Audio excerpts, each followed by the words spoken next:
ഇപ്പോഴത്തെ കുട്ടികൾ നേരിടുന്ന ഒരു പ്രശ്നം എന്ന് പറഞ്ഞാൽ മെൻ്റൽ ഹെൽത്ത് വളരെ കുറവാണ് കുട്ടികൾക്ക്. മനസ്സിനാരോഗ്യം കുറവ്. ഭയങ്കര തടിയും വലിയ ഭൂതക്കണ്ണാടിയും ഒക്കെ ഉണ്ടാവും, ബട്ട് മനസ്സിനാരോഗ്യം കുറവാണ്. അതുകൊണ്ടാണ് പണ്ടൊക്കെ നമ്മൾ SSLC എഴുതുന്ന കാലത്ത് 210 മാർക്കായിരുന്നു മിനിമം മാർക്ക് ജയിക്കാൻ. അന്ന് 210 കിട്ടിപ്പോയാൽ നമ്മൾ ലോകം കീഴടക്കിയ ഫീലിംഗ് ആയിരുന്നു. 46 ലഡു വാങ്ങും, 6 നമ്മൾ തന്നെ ഒന്നും, പിന്നെ 40 വിതരണം. എന്തായിരുന്നു സ്കൂൾ മൊത്തം നമ്മളതുപോലെയായിരുന്നു നമ്മൾ ആഘോഷിച്ചിരുന്നത്. പക്ഷേ ഇന്നത്തെ കുട്ടി ഫാത്തിമ 10 വിഷയത്തിൽ 9 A+, 1 A ആയിപ്പോയി വിചാരിച്ചോ. ആ കുട്ടിയോട് ചോദിച്ചു നോക്കിയേ, എന്താ മോളെ പരീക്ഷയുടെ റിസൾട്ട് എങ്ങനെ?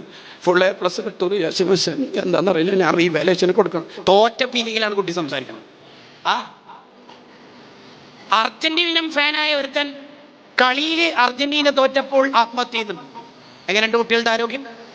എങ്ങനെയുണ്ടായിരുന്നു? ആരെങ്കിലും ഒന്ന് കളിയാക്കുമ്പോഴേക്ക് ആത്മഹത്യ പരിഹാരമായ ആരോഗ്യമാണ് പുതിയ തലമുറ. ചിന്തിച്ചു നോക്കി. പണ്ടൊക്കെ സ്കൂൾ ഗ്രൗണ്ടിൽ നിന്നോ മാർക്കറ്റിൽ നിന്നോ കുട്ടിയെ പിടിച്ചു കൊണ്ടുവന്നിട്ട് വീട്ടിൽ റൂമിൽ പൂട്ടിയിട്ടാലും ഉമ്മ പറയും കുറച്ച് അടുക്കട്ടെ, കുറച്ച് പഠിക്കട്ടെ എന്ന് പറഞ്ഞാൽ നമുക്കൊരു ധൈര്യം.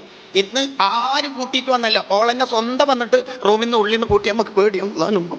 വിളിച്ചു നോക്കണം. എന്താ കാരണം? ആരോഗ്യം എവിടെയാ പ്രശ്നം? മനസ്സിനാരോഗ്യം കുറവാണ്. മനസ്സിനാരോഗ്യം കുറവ്. ആത്മഹത്യ പെരുകുന്നു.